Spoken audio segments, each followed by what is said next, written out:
Terima kasih Bapa, kami bersyukur buat pagi hari ini Tuhan. Biar pujian ini bukan hanya keluar dari mulut kami, tapi sungguh dari hati kami mau berkata, jadikan kami orang-orang yang menggenapi firman Tuhan dalam hidup kami, menjadi pelaku-pelaku firman-Mu Bapa, agar hidup kami sungguh-sungguh berkenan kepada Tuhan dan Tuhan menjadi jawaban dalam hidup kami. Terima kasih Tuhan. Berbicara bagi kami hari ini, sampaikan isi hati-Mu bagi kami. Di dalam nama Tuhan Yesus, yang percaya Tuhan di tengah kita, memberkati kita, katakan bersama, amin. Tepuk tangan buat Tuhan Yesus, saudara. Silakan duduk kembali. Shalom. Apa kabarnya hari ini Bapak Ibu?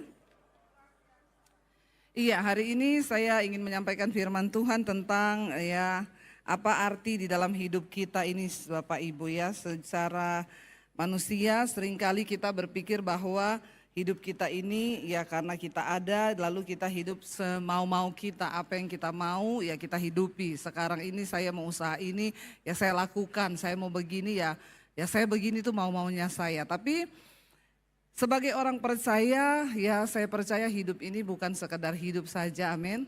Tapi ada rencana Tuhan dalam hidup kita yang harus kita hidupi, yang harus kita genapi supaya kembali nanti satu saat ketika kita dipanggil Tuhan, kita bisa mempertanggungjawabkan seluruh hidup kita. Karena saya percaya ketika kita menghadap Tuhan, Tuhan tidak tanya berapa banyak depositmu, berapa banyak hartamu, berapa banyak yang kau punya, tapi apakah kita sudah melakukan kehendak Tuhan. Kita mau belajar dari satu tokoh dalam Alkitab hari ini, mari kita buka bersama saudara.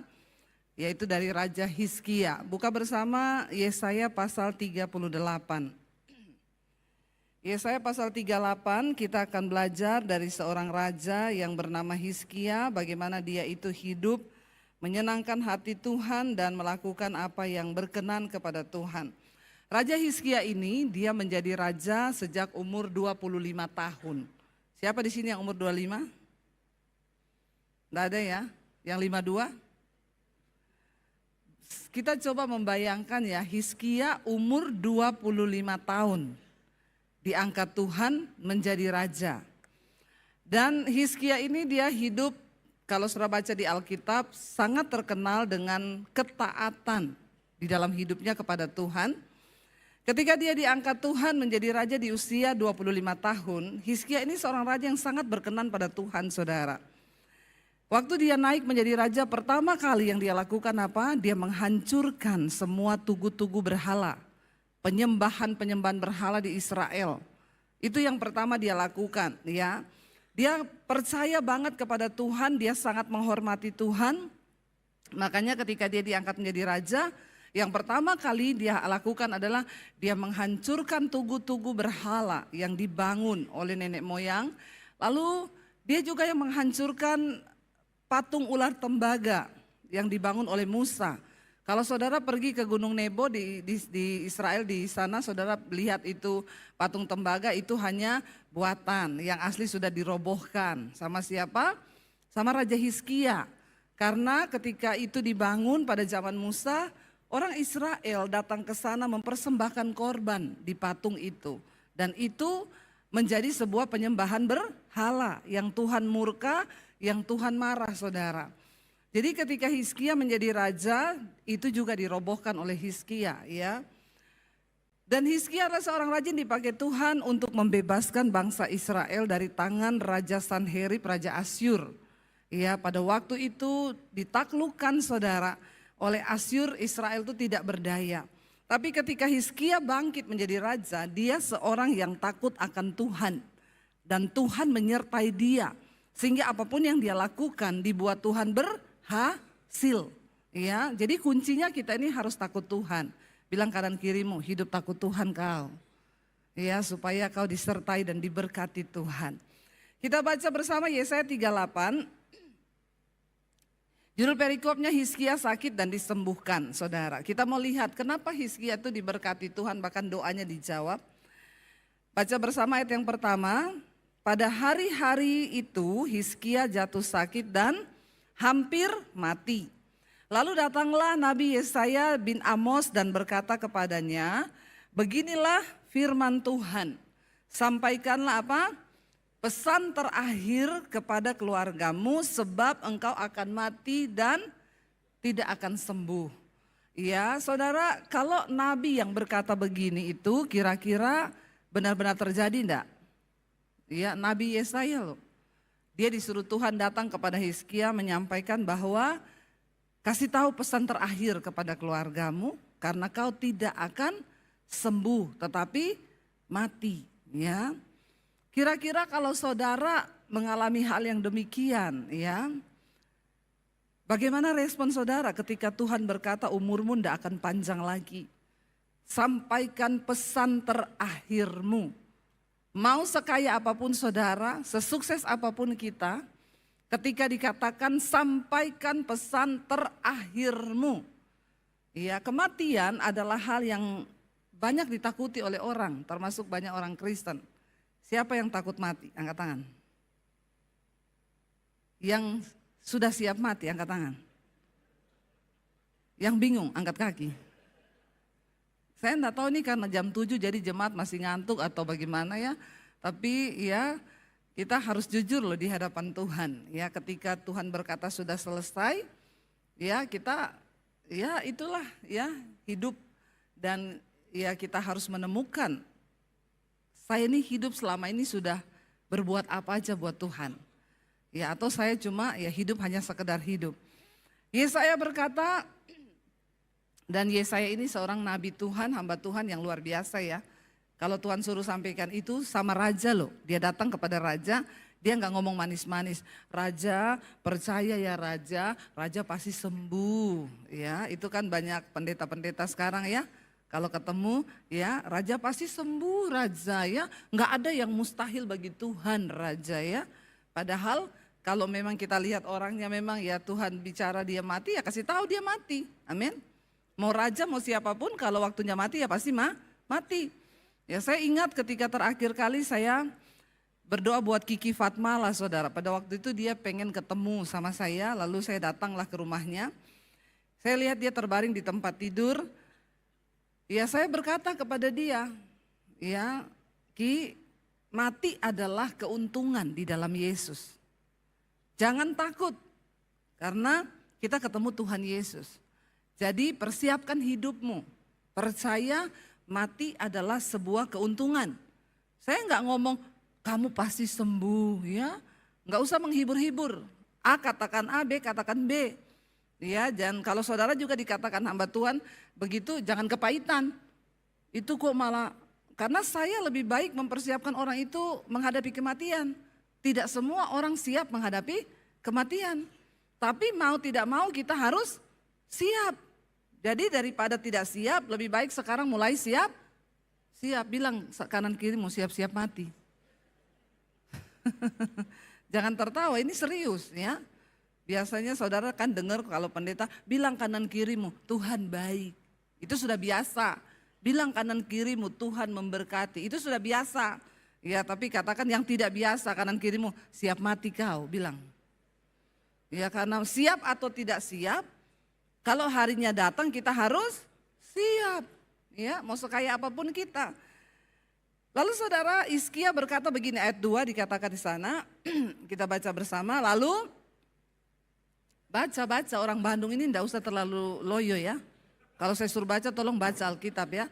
Saya tahu saudara ini jarang-jarang baca Alkitab ya. Ayat 2 baca bersama 1, 2, 3. Lalu Hizkia memalingkan ke arah dinding dan ia berdoa kepada Tuhan. 3, ia berkata, ah Tuhan, ingatlah kiranya bahwa aku telah hidup di hadapan-Mu dengan setia dan dengan tulus hati, dan bahwa aku telah melakukan apa yang baik di mata-Mu. Kemudian menangislah Hizkia dengan sangat. Saat itu juga ketika Hizkia mendengar apa yang diucapkan oleh Nabi Yesaya, dia enggak takut, dia enggak apa, tapi dia menangis, dia berbalik ke arah dinding, dia meratap di dinding itu. Ratapan dan doanya dia bilang apa? Dia berdoa kepada Tuhan, dia cuma bilang gini, ah Tuhan, ingatlah kiranya bahwa aku ini telah hidup di hadapan-Mu dengan setia dan tulus hati. Satu saat kalau kita menghadap Tuhan, atau kita tahu kita mau mati dipanggil Tuhan. Apa doa kita kepada Tuhan, saudara? Kalau kita mau bilang, Tuhan, ingatlah Tuhan hidupku. Kira-kira apa yang saudara mau ngomong tentang hidup saudara? Ingat Tuhan, aku ini masih selingkuh loh. Ayo. Bertobat ya. Tapi saya percaya di Bandung gak ada yang selingkuh ya. Gak ada toh? Gak ada yang ngaku.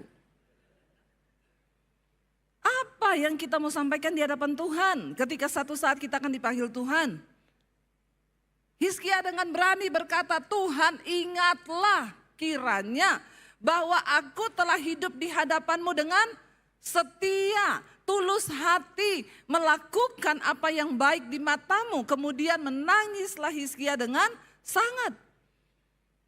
Kita nggak perlu alay lebay ngomong sama Tuhan apapun, sebab Tuhan tahu hidup kita. Amin, saudara. Apa arti dari hidup kita hari-hari ini? Waktu kita menghadap kepada Tuhan, apa yang akan saudara sampaikan tentang hidupmu? Apa yang akan kita sampaikan? Waktu kita dibilang mau mati, kita mau nangisi apa? Meminta Tuhan membela kita, mendengarkan atau meminta kemurahan Tuhan, harus ada alasan Bapak Ibu. Amin. Tidak semua orang Kristen berdoa itu didengar Tuhan. Tidak semua orang Kristen berdoa dijawab Tuhan.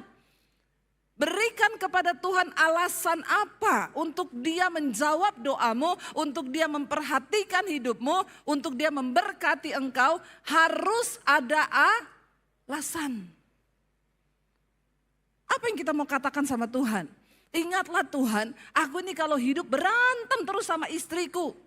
Aku ini suami yang kasar, mulutku kotor, jorok. Apakah hal-hal yang seperti itu yang kita mau katakan di hadapan Tuhan? Ya, apa yang kita mau katakan? Tuhan ingat aku ini istri yang memberontak sama suami. Ingat Tuhan aku ini anak. Aku ini hidup dalam percabulan, dalam kenajisan. Hello saudara. Berikan Tuhan alasan untuk mempertimbangkan hidup kita. Agar dia bisa mendengar dan menjawab setiap doa dan permohonan kita. Amin. Apa alasannya Tuhan harus memperhatikan engkau? Apa alasannya untuk Tuhan menjawab doamu? Yang pertama Hizkia bilang, ingat aku ini telah hidup di hadapanmu dengan setia. Saudara, dalam hidup ini kita akan menghadapi banyak masalah, persoalan, pergumulan. Pertanyaannya, apakah kita setia kepada Tuhan? Sampai di garis akhir. Apakah kita tetap mau berkata hanya Engkau Tuhan yang aku puji, hanya Engkau yang aku sembah Tuhan. Aku gak mau peduli seberat apapun masalah yang sedang aku hadapi. Sekali Yesus, aku mau bilang tetap Yesus di hatiku. Amin saudara. Jangan pernah berkata, Engkau ada enggak Tuhan?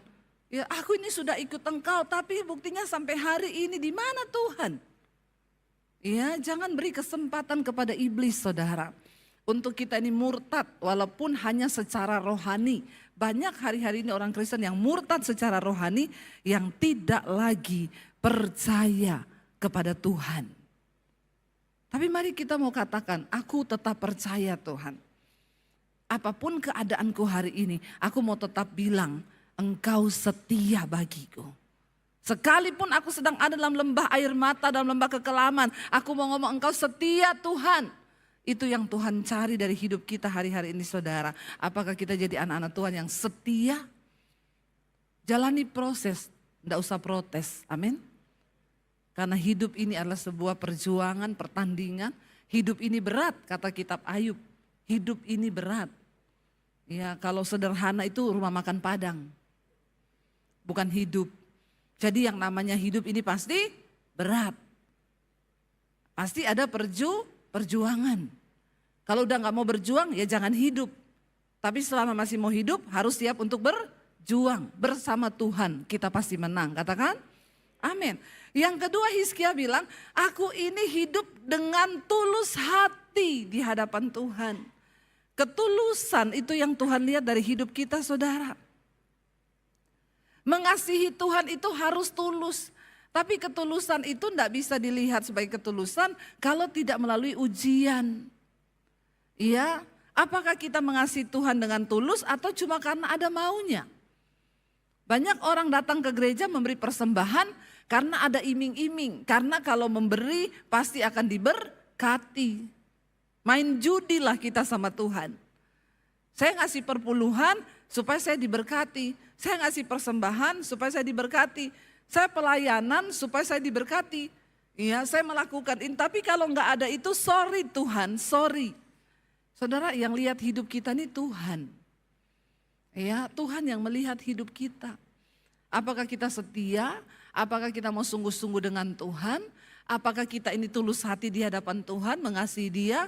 Ya, tanpa sekalipun saya tidak melihat berkat-Mu Tuhan, saya akan tetap mengasihi Engkau. Saya ingat dulu saya nggak bisa bayar cicilan rumah, saudara. Rumah saya mau ditarik. Saya berdoa tiap hari, Tuhan tolong bayar rumahku, Tuhan bayar rumahku. Tiap hari saya berdoa, bayar rumahku. Nggak ada jalan keluar, saudara. Semakin mendekati hari semakin berat. Ya, saya marah sama Tuhan, ingat loh Tuhan, aku ini melayani Engkau loh Tuhan. Jawab Tuhan, bayar rumahku bagaimanapun caranya. Saat itu saudara, satu kali ketika saya berdoa, saya mencoba untuk tenang. Makanya Alkitab bilang, ya jadilah tenang supaya kamu bisa berdoa. Kalau kita enggak tenang kita berdoa itu doanya salah. Doanya ego, doanya nyuruh-nyuruh Tuhan, doanya memerintah Tuhan. Tapi ketika kita tenang, duduk di kaki Tuhan, nangis saja nangis. Lalu saya mulai mencoba membuka hati dan berkata, Tuhan apa yang sedang Engkau mau dari hidupku? Ajar aku Tuhan. Untuk melakukan apa yang berkenan di mata-Mu Tuhan. Tadinya saya berdoa begini Tuhan. Tuhan saya sudah bersaksi loh kemana-mana saya beli rumah. Kalau sampai rumah ini tidak bisa bayar lalu ditarik orang sama saya, siapa yang malu Tuhan? Kau loh Tuhan yang malu. Betapa kurang ajarnya saya. Ya. Saya mau tanya saudara, Tuhan malu apa enggak karena kita? Ya kitalah yang malu. Bukan Tuhan. Ketika saya akhirnya mencoba menenangkan hati, duduk di kaki Tuhan dengan ketulusan, mencoba mengerti apa yang Engkau mau dari persoalan yang saya hadapi Tuhan. Apa rencanamu, apa kehendak-Mu dari persoalan ini? Kasih tahu sama saya Tuhan supaya saya mengerti. Ampuni saya selama ini kalau saya salah berdoa. Lalu Roh Kudus mulai bicara di situ. Kenapa kamu berdoa bilang aku akan malu kalau rumahmu ditarik? Aku Tuhan, aku mulia, aku agung, aku itu mulia, keagunganku itu melampaui segala-galanya. Jadi kalau rumahmu ditarik, aku tidak akan pernah dipermalukan. Yang malu itu kau, bukan aku, hello. Jadi tidak usah menodong-nodong Tuhan. Ngomong Tuhan malu padahal yang malu kita. Tuhan itu melihat sampai kedalaman hati. Akhirnya saya mulai menangis saudara di situ. Tiba-tiba saya menaikkan satu pujian, saya mulai menangis dengan air mata yang bercucuran, saya bertobat. Saya bilang Tuhan, saya nyanyi, sekalipun kau tak menjawabku, sekalipun kau tak lepaskanku, namun ku akan tetap menyembahmu, takkan ku tukar dengan apapun. Saya bilang Tuhan, walaupun kau tidak jawab doaku, walaupun kau tidak lepaskan aku dari masalahku ini, aku mau tetap bilang, aku akan tetap menyembah-Mu sebab Engkau Tuhan, Juru Selamat, kekasih, pengharapan bagi hidupku. Katakan, tepuk tangan dong.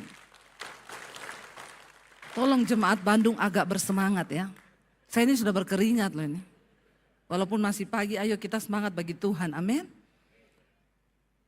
Ketulusan kita mengikut Tuhan ini karena apa? Apa karena kita mengharapkan sesuatu dari Tuhan? Kalau Tuhan udah gak jawab ya sudah. Bahkan banyak suami yang saya dengar kalau istrinya berdoa, doa terus kau. Emang Tuhanmu mau jawab utang kita? Peret banget kayak begini. Bertobat saudara ya. Bertobat. Jangan pernah engkau mengecilkan Tuhan hanya karena persoalan yang engkau hadapi. Dia tetap Tuhan. Dan itu gak akan merubah kemuliaannya. kitalah yang harus berubah. Waktu saya mulai mengubah doa saya mulai pasrah dan bilang, Tuhan, dulu saya juga gak punya rumah. Jadi sekarang kalau rumah ini mau diambil, ambil Tuhan. Aku tetap bilang Tuhan baik. Waktu saudara sikap hati kita berubah di hadapan Tuhan. Tuhan melihat ketulusan hati kita. Tiba-tiba Tuhan jawab. Ya, ketutup saudara sisa utang saya, bukan cicilan. Saya kan berdoa buat bayar cicilan. Ditutup sama Tuhan sisa 400 juta, selesai bulan itu juga. Bukan cicilan. Lihat cara kerja Tuhan. Lalu akhirnya saya pengen jual, saya cuma hubungi satu jemaat yang saya nggak tahu rumahnya di mana, Bu. Ibu bisa tolong saya nggak minta uang sama ibu, beli rumah saya, Bu. Soalnya rumah ini kalau nggak saya jual akan ditarik, saya udah nggak bisa bayar. Berapa, Bu Debbie? Ya nanti kalau laku kita jual lagi, nanti keuntungannya, karena kalau saya jual itu untungnya sudah 2 kali lipat, Bu. Tapi kalau cuma ditarik, saya rugi, Bu. Ya udah, ibu tombok dulu sisanya 400 juta, nanti setelah itu sertifikat saya serahkan ibu, kita jual. Ini kalau dijual, nanti keuntungannya kita bagi 2, Bu. Saya kembalikan uang ibu, sertifikat ibu bawa. Lalu dia cerita ke suami. Ya, suaminya tanya, itu sertifikatnya lengkap, Bu? Lengkap. Ya udah minta nomor rekening, ditransfer 400 juta, saudara. Waktu saya ambil sertifikat, saya tanya, Bu, maaf alamat rumah ibu di mana ya? Saya mau antar sertifikat ini sambil nanti kita jual. Nggak usah, Bu Debbie, yang lama sudah berlalu, yang baru sudah datang, itu berkatnya ibu. Loh saudara, semudah itu sorga berperkara, 400 juta loh. Tapi akhirnya saya cicil saudara, seadanya duit sampai lunas. Saya nggak mau berhutang, biar nama Tuhan yang dimuliakan, amin. Waktu saya menodong-nodong Tuhan, waktu saya marah-marah sama Tuhan, tidak tulus mengasihi Tuhan. Tapi ketika saya sudah rela dan lepas dan bilang Tuhan, sekalipun engkau nggak tolong, aku tetap mau bilang engkau baik. Engkau sungguh baik. Amin saudara. Dalam setiap masalah, Tuhan tuh mau mengubah cara berpikir kita. Tuhan tuh mau mengubah pandangan kita. Tuhan tuh mau mengubah cara mencintai kita kepada Tuhan. Hizkia bilang, aku hidup dengan tulus hati. Dan yang terakhir dia bilang apa? Dan aku ini telah melakukan apa yang baik di matamu.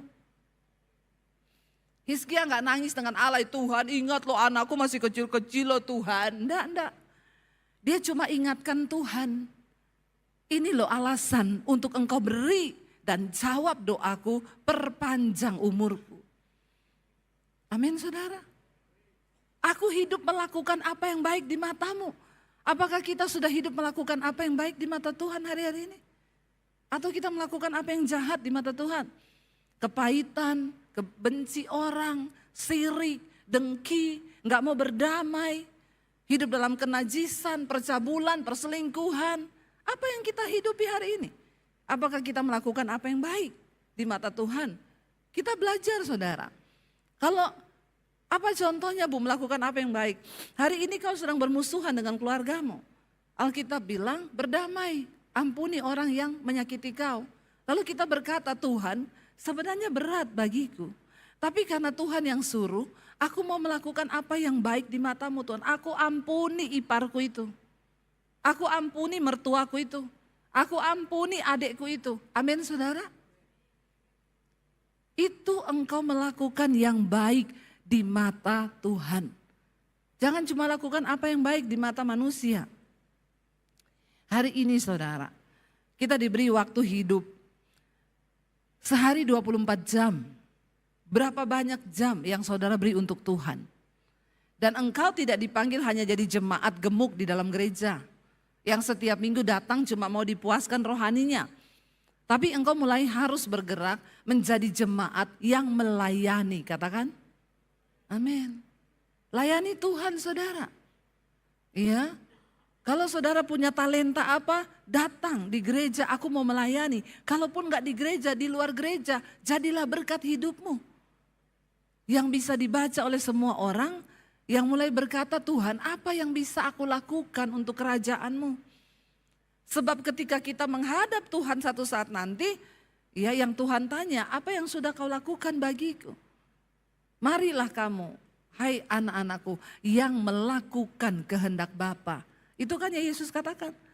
Pada akhir zaman nanti banyak orang akan datang ngaku-ngaku, Tuhan aku melakukan mujizat demi namamu. Aku usir setan demi namamu. Aku bangkitkan orang mati demi namamu. Tuhan bilang, enyah engkau semua daripadaku. Aku tidak mengenal engkau sebab engkau pembuat kejahatan.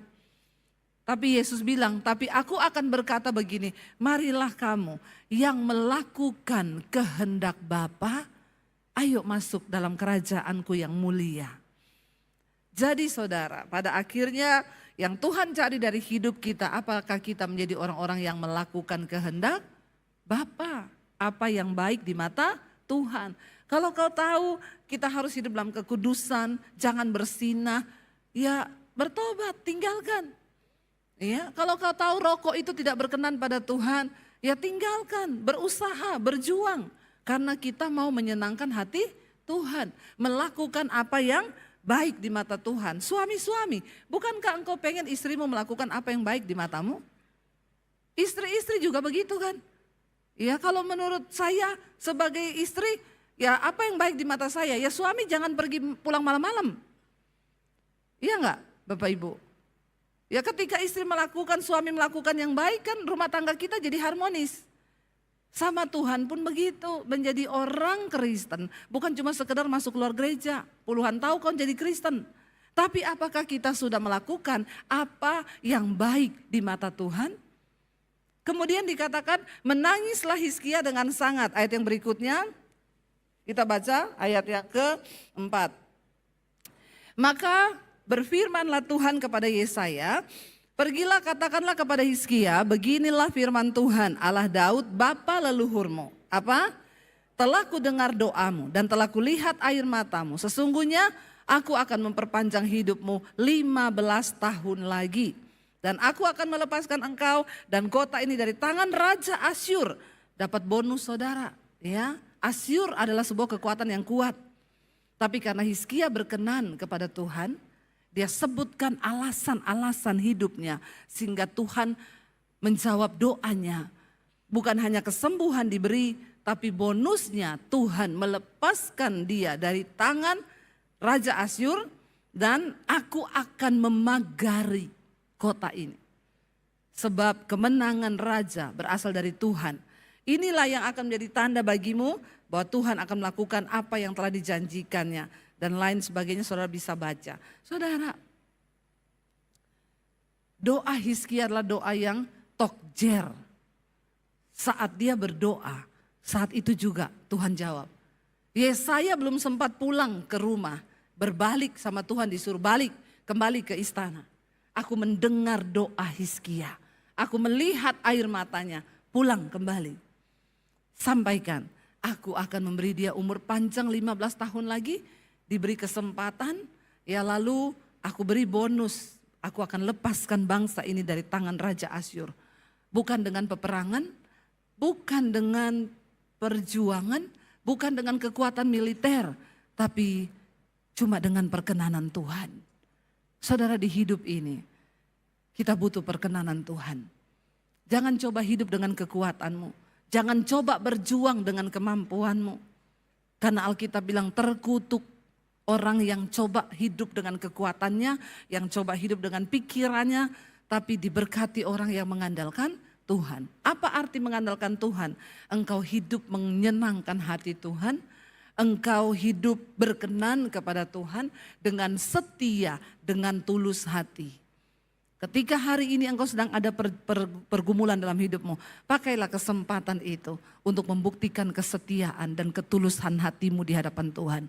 Maka cepat atau lambat Tuhan pasti akan mendengar setiap doa-doa kita, amin. Niko waktunya sudah habis ya. Habis waktu. Saya undang para imam musik maju ke depan. Saudara, kita percaya bersama-sama bahwa ya apapun yang kita lakukan di hidup ini, Tuhan yang melihat hidup kita. Persoalan, tantangan, pencobaan, pakai itu menjadi satu kesempatan untuk kita mendapatkan perkenanan Tuhan. Waktu saudara dapat perkenanan Tuhan, saudara dapatkan segala-galanya. Saya mau kasih contoh perkenanan Tuhan itu begini saudara. Roket itu kalau ditembakkan keluar angkasa, Dia harus powerful, semua kekuatan dikerahkan. Kenapa? Karena dia harus berhadapan dengan gaya gravitasi bumi yang selalu punya kekuatan untuk mendorong semua benda yang naik itu akan dijatuhkan. Nah, untuk naik ke atas mencapai luar angkasa, dia menembus atmosfer bumi ini, itu ada satu kekuatan yang besar yang akan menjatuhkan dia. Dia kerahkan seluruh kekuatannya, powerful. Tapi waktu dia sudah tembus atmosfer bumi, saudara, roket itu tidak perlu kekuatan lagi, dia tinggal mengorbit. Cuma memang banyak yang gak kuat ketika mau menembus atmosfer bumi ini. Banyak yang meledak karena tidak kuat. Mencapai perkenanan Tuhan, seperti itu. Dalam hidup ini kita punya banyak pergumulan yang ingin menjatuhkan iman kita. Tapi tetaplah kuat dalam Tuhan sampai engkau mencapai perkenanan Tuhan. Waktu kau sudah dapat perkenanan Tuhan, Hizkia tidak perlu bertempur melawan Raja Asyur. Karena Tuhan yang beri kemenangan itu. Kita mau katakan di hadapan Tuhan, sekali Yesus tetap Yesus. Dalam segala keadaan kita mau percaya bahwa Dia Tuhan yang mengasihi kita dan kita harus tulus mencintai Dia. Amin.